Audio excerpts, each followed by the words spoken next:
and welcome to the Wire Talks. I'm Sidharth Bhatia. In June this year, the 56-year-old Shiv Sena split down the middle when long-standing member Eknath Shinde walked away with many MLAs and formed the government along with the BJP. Uddhav Thackeray, son of the founder Bal Thackeray, was left with a small rump of his MLAs and from all accounts also lost some followers, some activists, some long-standing members. How did this happen? Since the Shiv Sena was formed in 1966 by Bal Thackeray, a newspaper cartoonist, its aim was to get more jobs for Marathi speakers in the then Bombay. But since then, it has come a long, long way. The original plan was to get more jobs, but it has moved to Hindutva, and that paid off very, very good electoral dividends, and it helped the party form the government in the state on 1, 2, 3 occasions. Well-known journalist and Congress MP Kumar Ketkar is one of the few who has closely followed and observed the Shiv Sena since its very inception. As a young student, he was at the first public rally of Bal Thackeray and has even personally seen the ugly side of the party when activists came to his home and roughed him up. At that time, the Shiv Sena was in a particular kind of, shall we say, frame of mind, or that was its calling card, and it used to go around roughing people up whenever it disagreed with them. Ketkar has been a journalist for 5 decades and more, both in English and Marathi, and has worked in the past in the Economic Times and as the editor of the Maharashtra Times. Kumar Ketkar, welcome to the Wire Talks. Yes, thank you, Siddharth. Okay, before we come to the present, let's go back to the beginning. What was the mood like in Maharashtra, in Bombay, when Bal Thackeray set up the Shiv Sena? Was there disillusionment among the youth? See, I think you have to understand the context and the period. Maharashtra was carved out, Maharashtra was formed in 1960 after a very big movement, and something like 106 people had martyred themselves for carving out the state of Maharashtra, meaning a state for Marathi-speaking people. That was in 1960. As you just said, Shiv Sena is formed in 1966, just 6 years after. Between 60 and 66, so many things have happened. Like there was India-China war, Pandit Jawaharlal Nehru died in 1964, there was India-Pakistan war in 1965.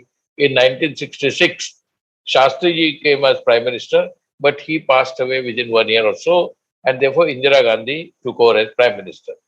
During this period, what happened to Mumbai was, Mumbai did not really contribute to jobs of the local people, and the local people thought, that is, local Marathi people thought, since Maharashtra is formed just about 6 years ago, and there are no opportunities coming their way at all, no opportunities, no jobs.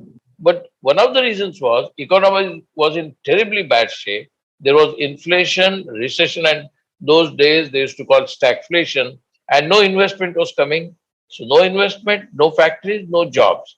Therefore, Marathi youth, as part of which I was, we were getting completely uncomfortable, no jobs and no incomes. And we were in the age group of anywhere between 17 to 22nd, all my classmates. They were worried what will happen because they were all getting graduates or they were learning various skills in training institutes, industrial training institutes. They were getting small jobs as apprentices with a meager, stipend of 50 to 100 rupees, but there were no jobs. And the families overall, the income of the families at that time was extremely meager. And the workers used to go on strike for higher wages and bonus. Industrial strife was acute in Mumbai.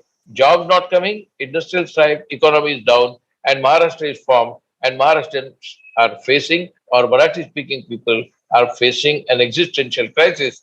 At that point of time, just one sentence, Shiv Sena was formed not as Shiv Sena. Bal Thackeray, or at that time we used to call him only Bal Thackeray, and even nowadays my generation people call him Bal Thackeray, had started a magazine called Marmik, which was, partly based on Shankar's Weekly, Cartoon Weekly. And that Cartoon Weekly used to make fun of the Congress rulers of the general political trends of politics itself. And at one point of time, sometime in 1964, he started saying, why are we not seeking job? Maharashtra is already formed and nothing is happening. So he started campaigning in the weekly magazine Marmit and started appealing to youth.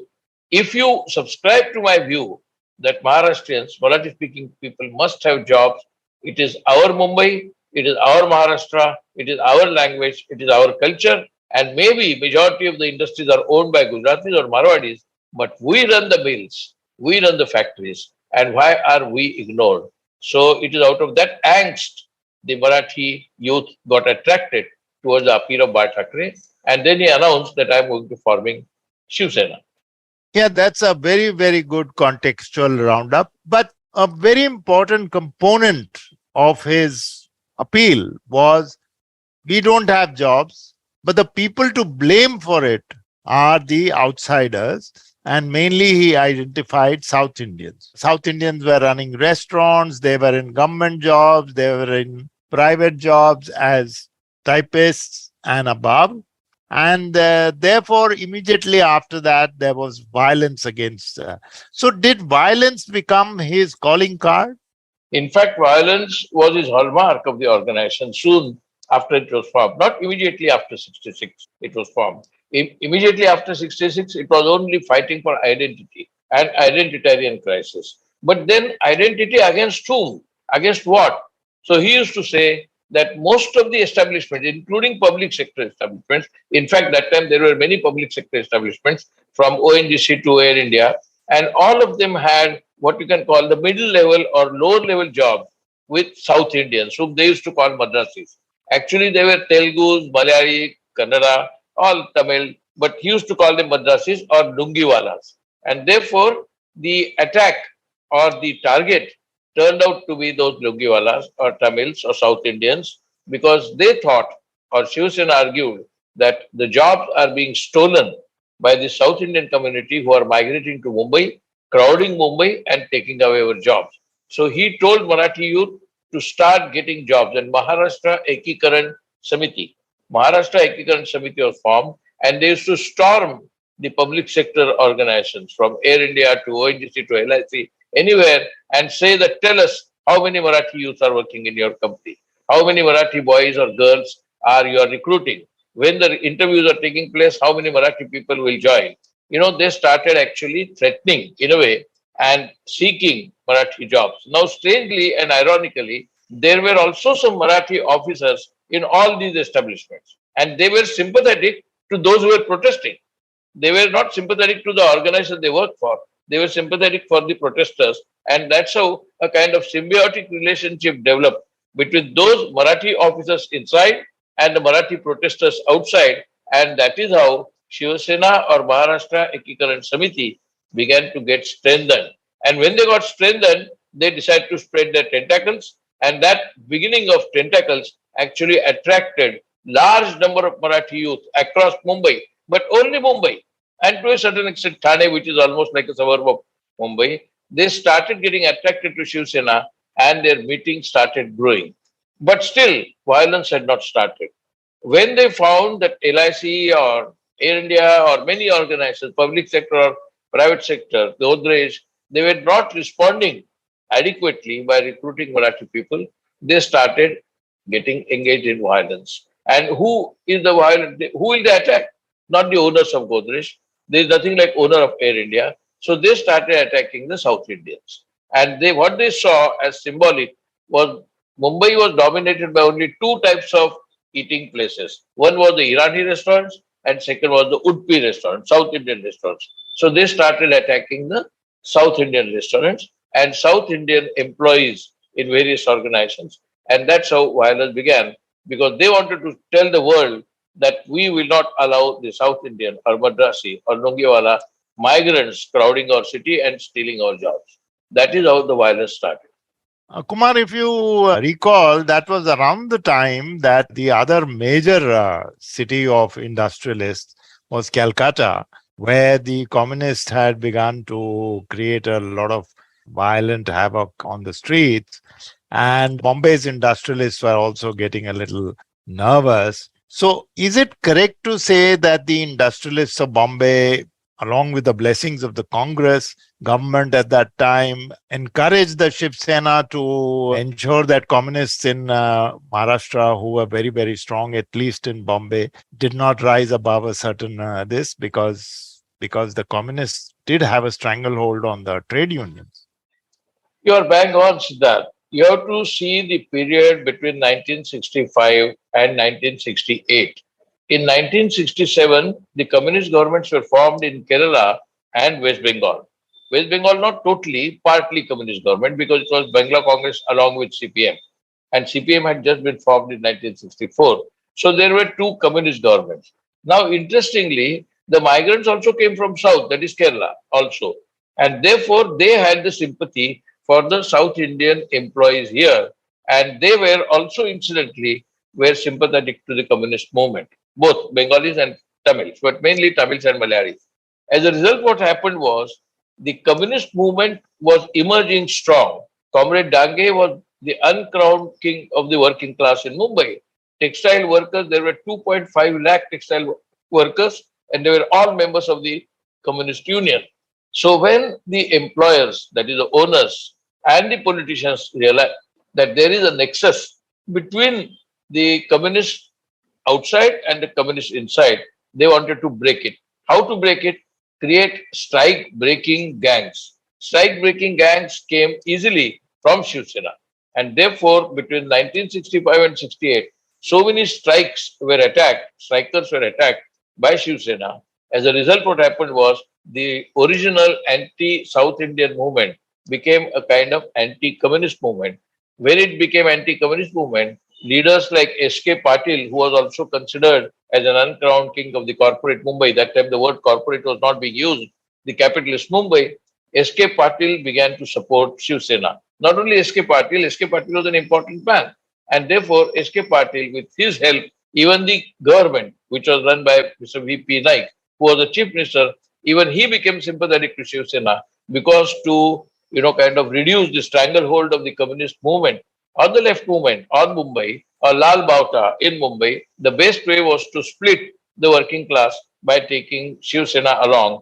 And Shiv Sena belonged basically to the working class. Majority of the Shiv Sainik belong to the working class. So they can be used to split the working class movement. That was a very well planned design. It did not work exactly according to plan, but it did work to create a split in the working class, help Shiv Sena and government and corporate class, that time capitalist class, really helped Shiv Sena. Without that support, it was impossible for Shiv Sena to rise between 1965 and 1970. In 1970, Krishna Desai, one of the leaders of the communist movement, was killed by the gangs of Shiv Sena, and about which they were proud that we killed him. So that was the atmosphere. But don't forget, in Tamil Nadu between 1965 and 1967, there was Dravida movement. They were also burning stations. They were also seeking jobs. They were also seeking Tamil identity. In Bengal, the Naxalite movement started around 1967 to 69. In Punjab, Akali movement started. So everywhere in the country, you will find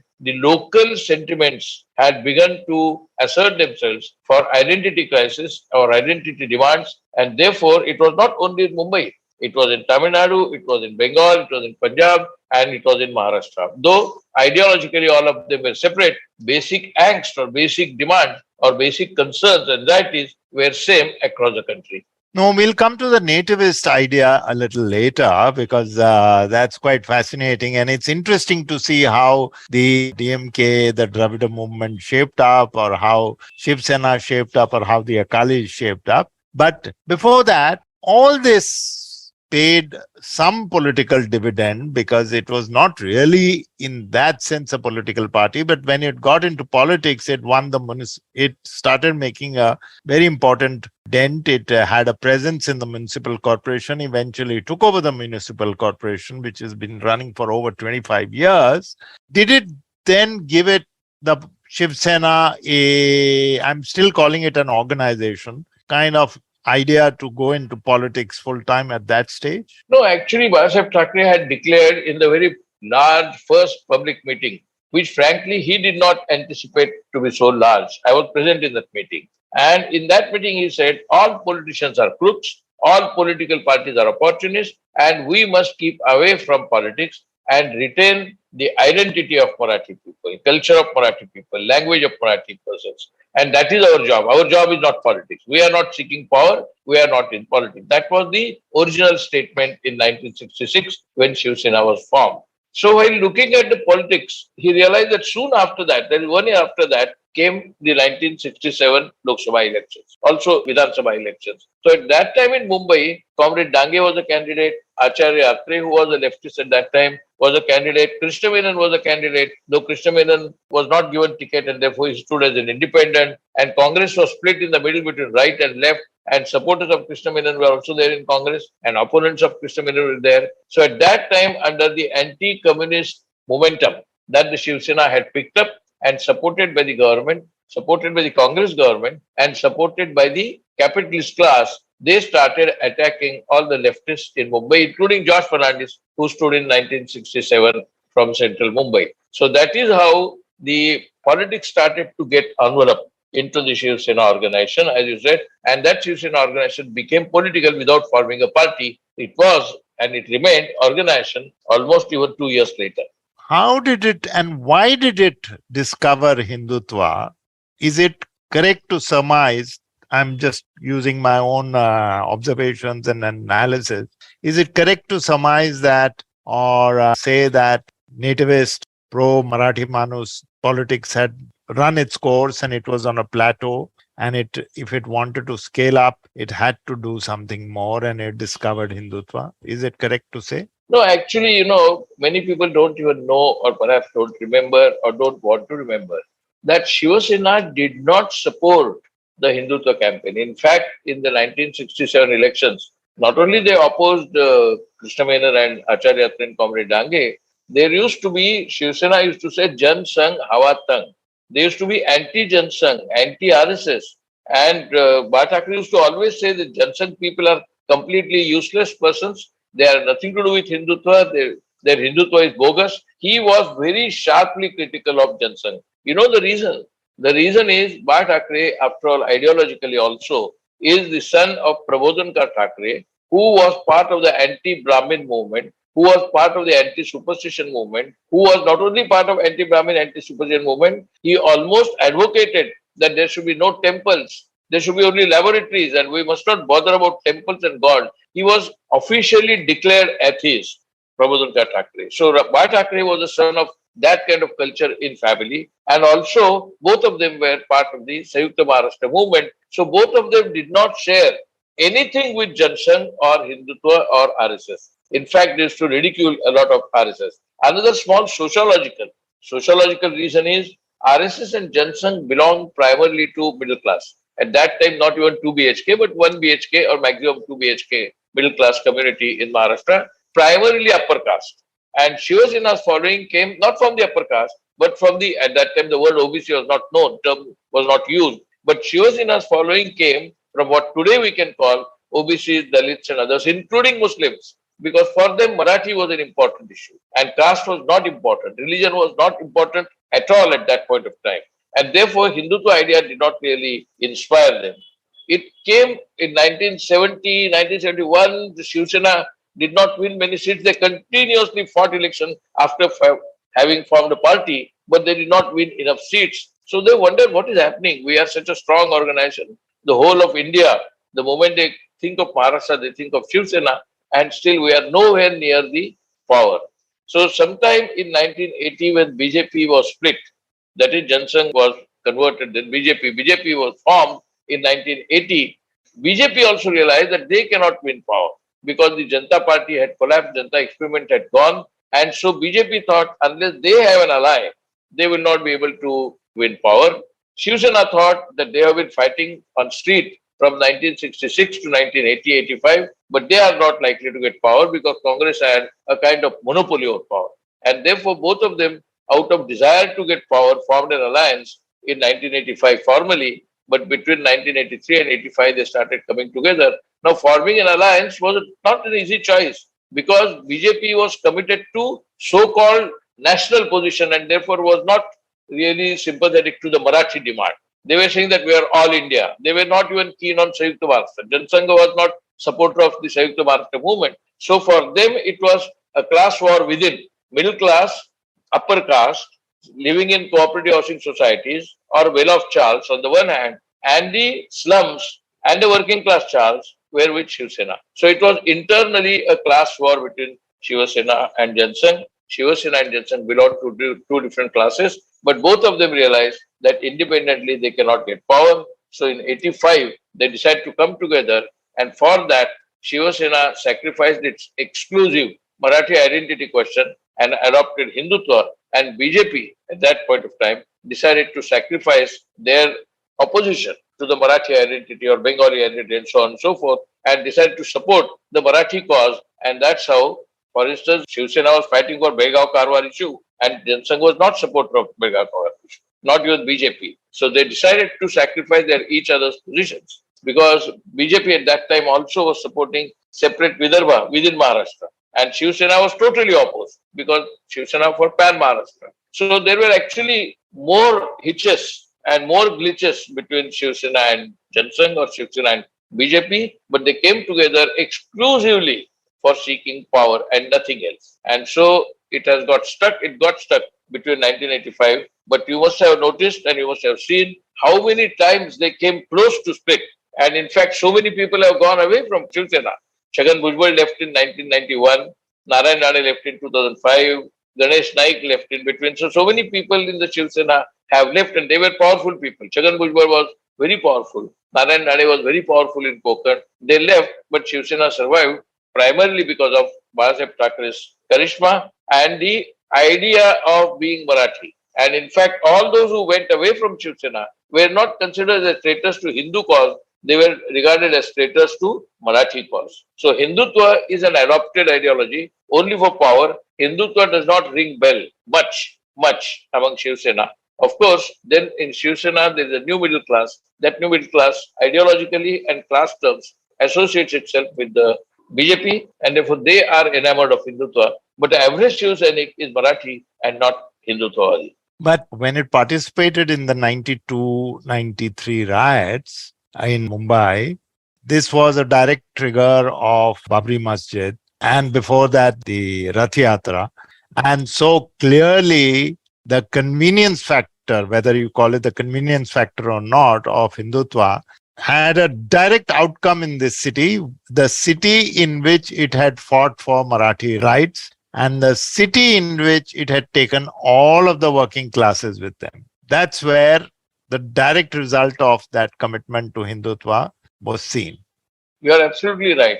If you read Suketu Mehta's Maximum Mumbai, Maximum City, you will find that in 1992, Shiv Sena showed that they are more militant than even BJP in fighting for Hindu cause.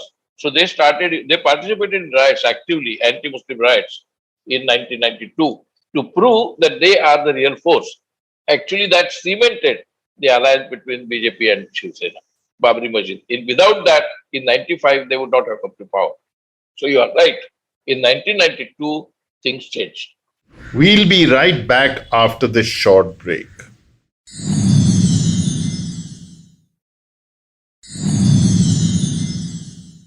Welcome back to the Wire Talks.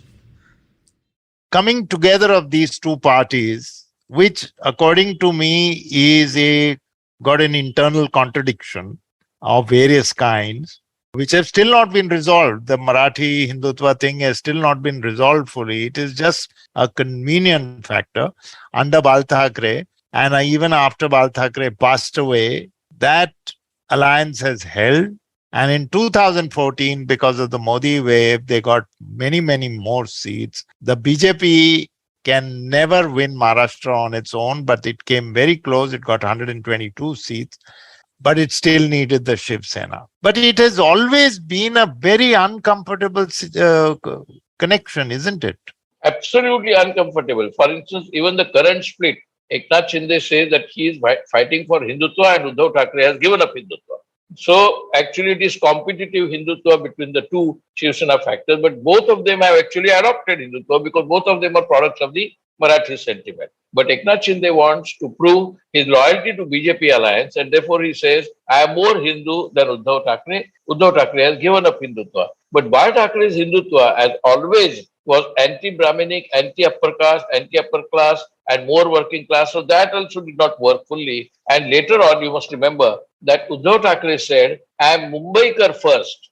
And he organized so many meetings with industry, trade, middle class, academics, and all kinds of journalists and all kinds of people to say that I am Mumbaikar first, and Mumbaikar does not distinguish himself between Marathi and non-Marathi. So Uddhav Thackeray started getting a cosmopolitan and multi-caste image after he took over as executive president. So Uddhav's Hindutva, as people are saying, Uddhav has publicly on record said that my Hindutva does not depend on Janua, and my Hindutva does not depend on going to temples. My Hindutva does not depend on performing pujas. My Hindutva is nothing but an inclusive Hindutva which is recognized by the constitution. And I swear by secular constitution, therefore I am secular, and my Hindutva is also respectfully secular. And whereas Eknath Shinde was never considered to be a great Hindutva ideologue, Anand Dighe was also not, though he was called Dharmavir. They were all essentially anti-communist, anti-South Indian, anti-North Indian later on, all that kind of identity questions and nothing to do with Hindutva. Hindutva has become a convenient kind of a thing for them to understand and to relate themselves to power. Power they cannot get without identifying with BJP. And for identifying with BJP, they are sacrificing their local convictions and joining the Hindu bandwagon. No, so actually that leads me very well to what I was going to ask now. This uneasy relationship, it can't be only because of Hindutva. It's also because there may be a suspicion in the Shiv Sena mind, and surely I think Eknath Shinde would know that as an experienced man, that the BJP will not rest until it decimates and finishes off Shiv Sena. So isn't that a suspicion in Uddhav Thackeray has clearly expressed that sentiment. But even if Shinde, wouldn't he know that BJP and Shiv Sena, BJP wouldn't want the Shiv Sena to coexist in this state? Of course, Shinde knows that. But Shinde has no option.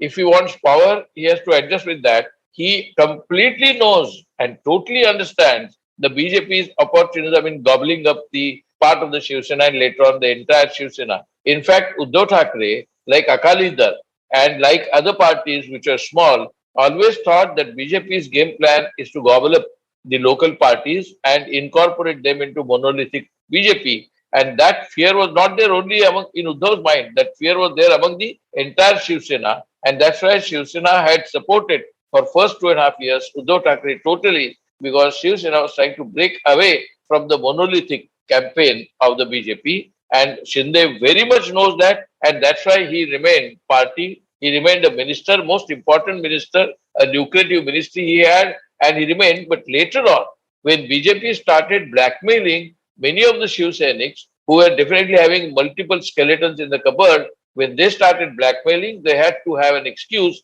and the excuse was Hindutva. So it is only excuse, otherwise it is fear of CBI, fear of ED, and fear of all the investigative agencies, and lure, not only fear, but lure of jobs, lure of ministries, and lure of money. So that is why Bhujbal has not yet gone, but Bhujbal was about to go at one point of time. But Narayan Rane has gone. Narayan Rane was the main enemy of the BJP, saying that he is the most corrupt and he should be investigated. And suddenly Narayan Rane declared himself to be part of BJP. All the inquiries against Narayan Rane disappeared. All the inquiries against Pratap Sarnaik, who was identified just a few months ago, has gone, and he is also joining Eknath Shinde, and therefore BJP is supporting and protecting him. So BJP is using all the agencies to actually help Shinde to get more Shiv Sena people into his fold, because BJP wants to expand their base via Eknath Shinde. I don't think they will succeed fully, because Shiv Sena's strong sentiment. Shiv Sena is not,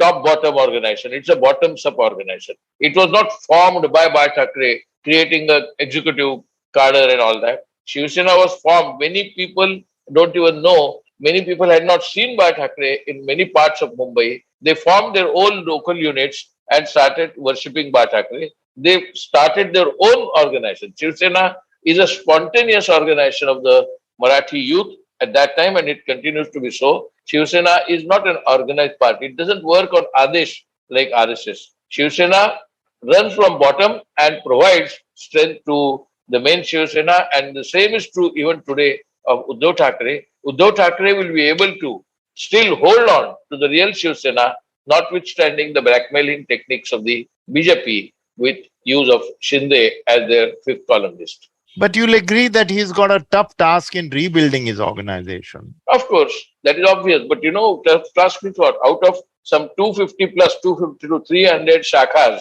all over Maharashtra, majority of them, 95% of the shakhas are still with Uddhav.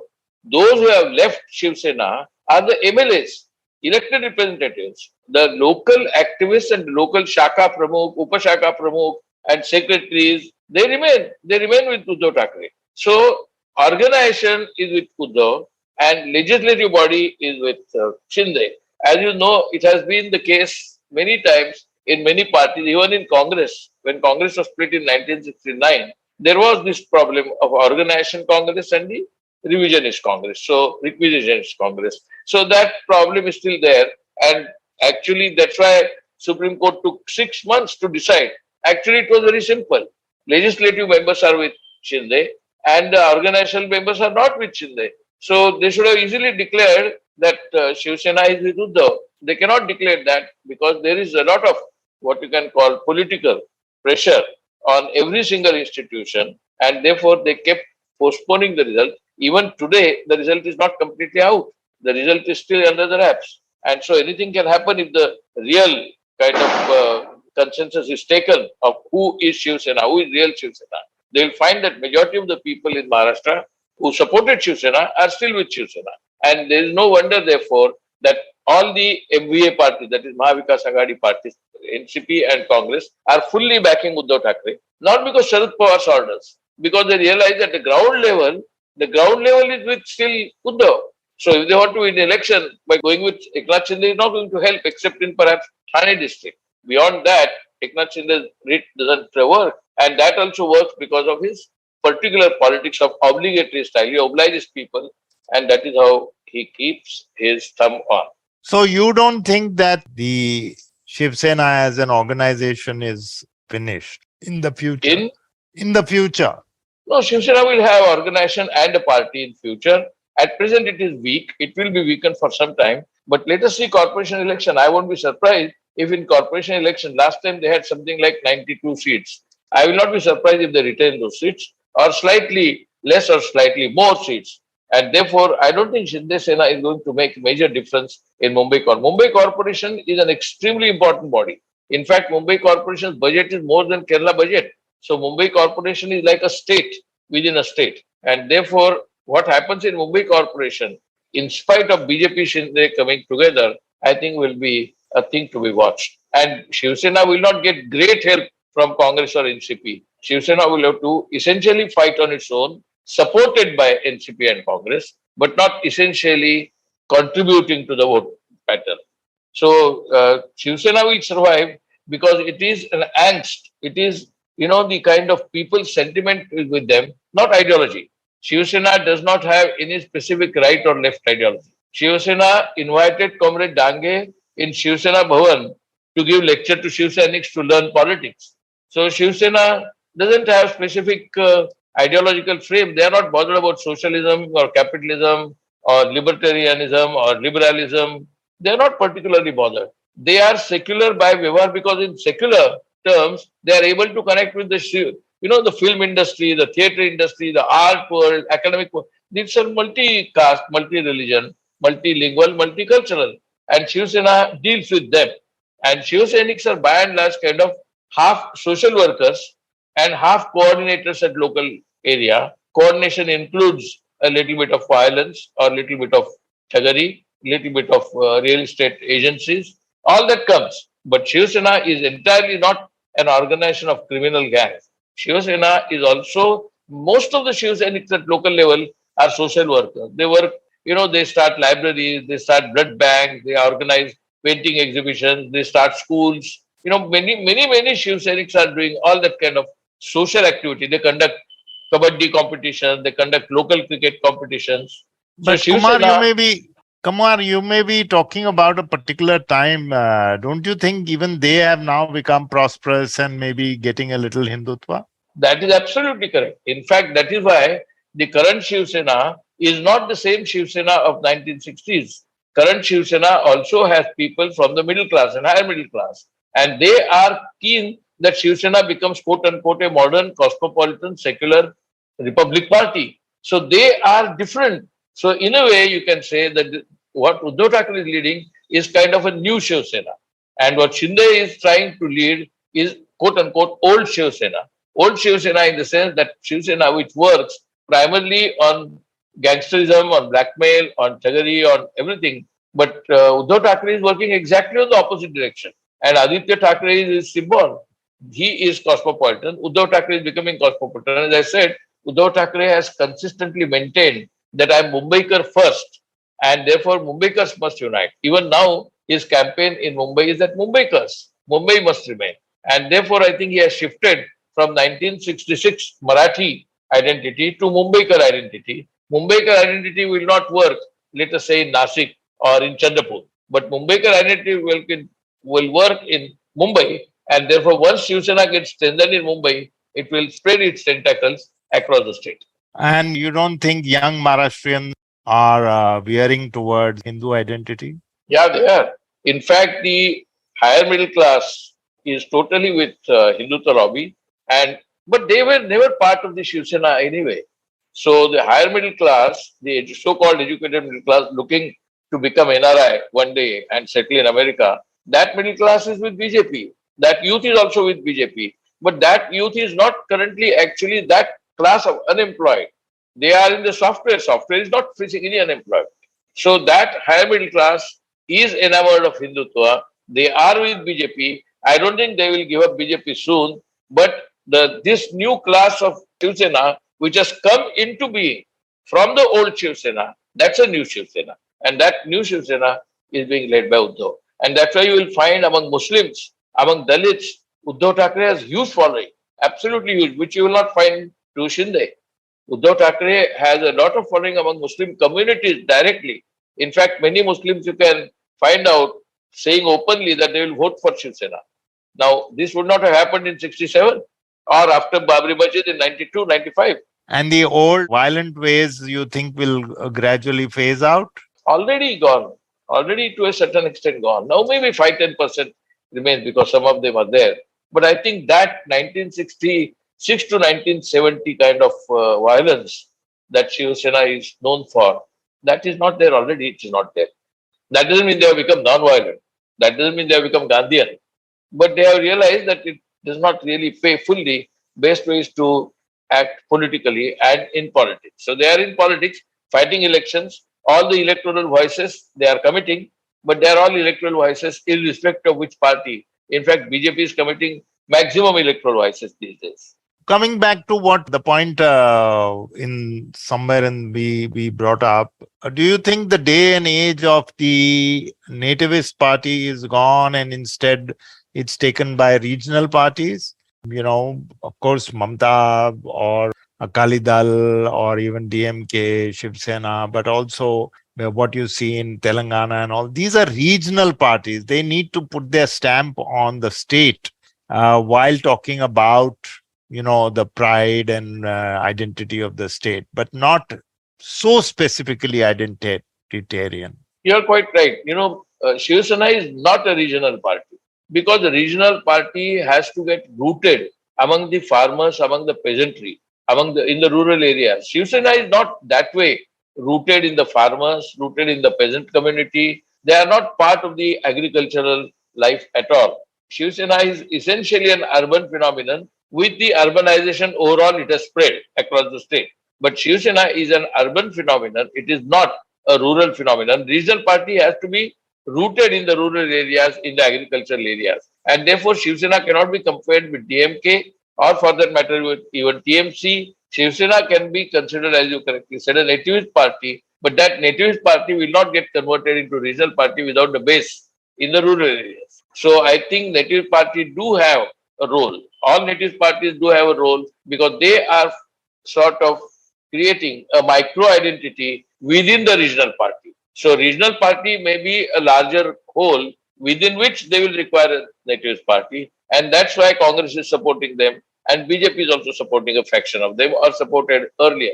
Because they too want a nativist community with them. Because nativist community has a strong sentiment among the people and a strong base. Regional party cannot necessarily have that kind of a base. Therefore, Marathi identity, if it has to be established within BJP, they will have to support Shiv Sena. And if Shiv Sena wants to have a larger role, they will have to support either BJP or Congress. That is inevitable. But nativist party's limitations are also nativist party's strength. You mentioned in the beginning that you were there and with the enthusiasm of a 17, 18-year-old, you found Bal Thackeray's arguments compelling, you joined it. Later on, of course, as we know that you moved on, you met him several times. You must have sat with him and had chats with him. He was, after all, a cartoonist. He was reasonably aware of global events. You have also faced the wrath of Shiv Sena workers and all that. How did you find Bal Thackeray? I met him only once or twice, but how did you find Bal Thackeray, knowing him so well? Well, I must have met him and directly shared stage with him for more than 2 dozen times altogether, having met him and having shared stage with him.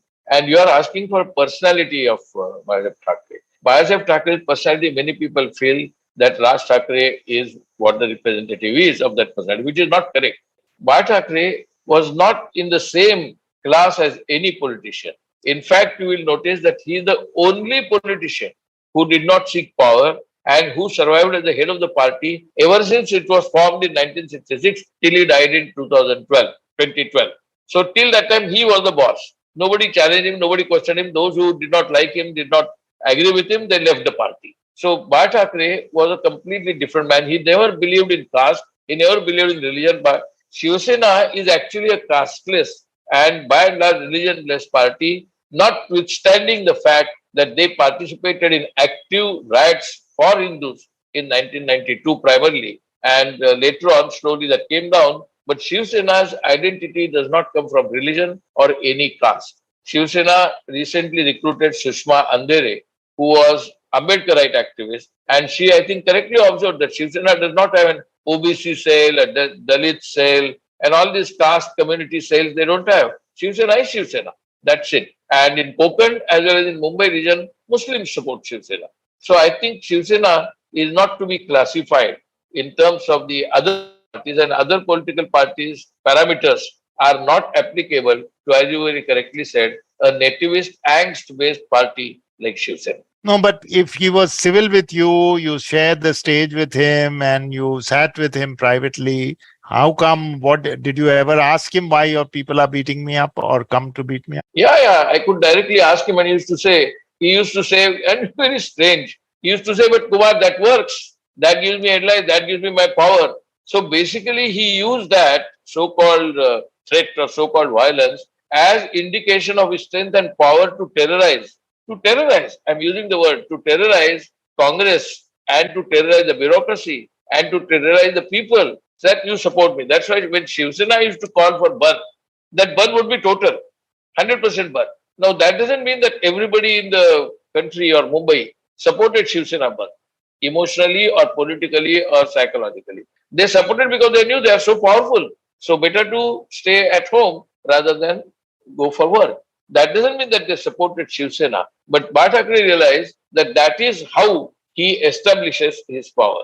So that is why he used it. But I don't think he's actually, in that sense, organized violence, though actually he was accused of plotting the murder of Krishna Desai at that time. But let us not bring 1966 or 1964 to 1984 Shiv Sena. That is a different Shiv Sena. Today's both the groups of Shiv Sena are totally different from that Shiv Sena.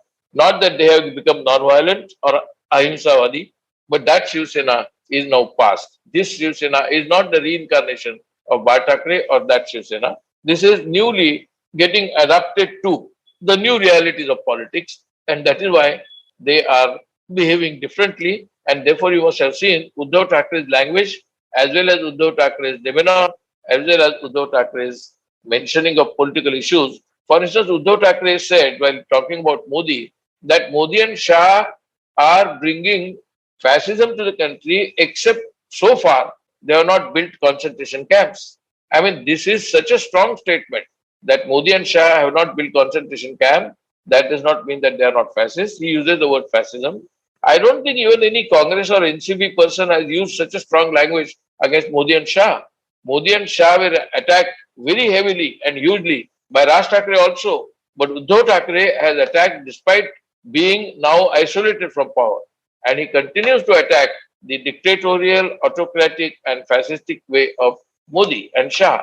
Now, that I think is a very welcoming sign. Well, I hope, as somebody who lived and grew up in this city, whether or not he did it cynically for attention or to become powerful, it was a pretty difficult time. 92, 93 was very, very difficult, very unsettling and very worrying because it really affected the old cosmopolitan nature of the city. So if Uddhav Thackeray has moved on, as you say, it has to be a welcome sign.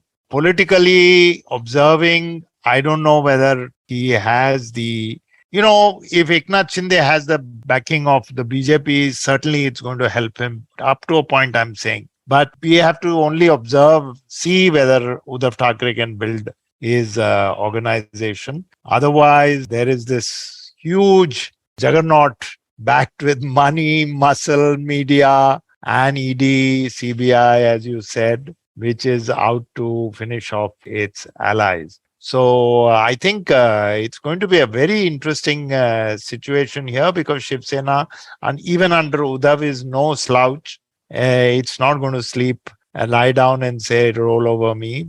Mumbai still supports, large sections of Mumbai still supports. And ironically, Kumar, I find non-Maharashtrians supporting him.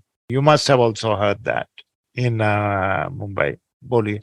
Have you noticed in last 2 days, today's papers and yesterday's papers carry major news. Communist Party of India, of which Krishna Desai was the member who was killed by Shiv Sena, and everybody knows he was killed by Shiv Sena. Communist Party of India Maharashtra unit has gone to meet Uddhav Thackeray and said, "We are with you in your struggle." Communist Party of India, General Secretary onwards, everybody went. The whole team went, including Jail Reddy's son, Prakash Reddy. He went, Milind Ranade went. They met Uddhav Thackeray as a members of the committee and told Uddhav Thackeray, we are supporting. Forget them. Tushar Gandhi, who was such a strident opponent of Bal Thackeray on the Hindu-Muslim question.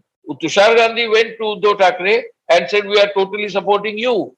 Now, can you imagine Tushar Gandhi and the Communist Party and so many NGOs, which were left-oriented NGOs, they are supporting Uddhav Thackeray. They are not supporting Eknath Shinde. That is something. No, that is because of the transformation that has taken place. This Shiv Sena. That is something I must say as a Mumbaikar has been noticed. But notwithstanding that, I think he has a difficult task. Even Mamata Banerjee supports him. Stalin is supporting him. Stalin from Tamil Nadu, against whom the movement was started by Shiv Sena, is ready to support Uddhav. Mamata Banerjee supports Uddhav Thackeray. CPI supports Uddhav Thackeray. Tushar Gandhi supports Uddhav Thackeray. Uddhav Thackeray is welcomed even by section of the Akalis. So many regional parties, including Telugu Desam. So I think things have changed, times have passed, and the images have changed. And let us not, bring old Shiv Sena. It is like saying. No. I'm merely analyzing the Communist future. Party was different. Old Communist Party, CPM in 1960s in Bengal was different. Today's CPM is different. Buddhadev Das Gupta was saying that there should be foreign capital in Bengal. The earlier CPM would not have thought about it. I'm actually, to wind up this conversation, analyzing the possible futures, summing up actually what you said, that Uddhav Thackeray has a difficult task ahead of him. But even Shinde has got a big burden because Shinde could very well get crushed in the coming months, years, whatever. So thank you, Kumar, for that contextual, historic background. As you know, we don't have to agree on everything, but this is really something that most people who may be looking at Maharashtra politics, and Mumbai politics is very, very crucial. It needs to be observed as an entity on its own, will get a lot out of this. So thank you very much for joining us today. And I know you have a busy schedule. That was Kumar Ketkar, Congress MP, but more than that, a journalist of long standing who has observed Maharashtra national and I may say international politics very closely over the last 40, 50 years, talking to us about whether Shiv Sena and what Shiv Sena's alliance with the BJP and Uddhav Thackeray's defiance of the BJP mean and how will they reflect in the coming months. I hope my conversations are keeping you updated on what's happening in India and the rest of the world. Along with The Wire, where you can listen to my show, you can also listen to it on IVM Networks, Audible, Apple Podcasts, Amazon Music, Wink Music, Spotify, and Listen Notes, a wide spectrum of platforms where The Wire Talks plays every week. We'll be back once again next week with another guest. Till then, from me, Sidharth Bhatia, and the rest of the Wire Talks team, goodbye.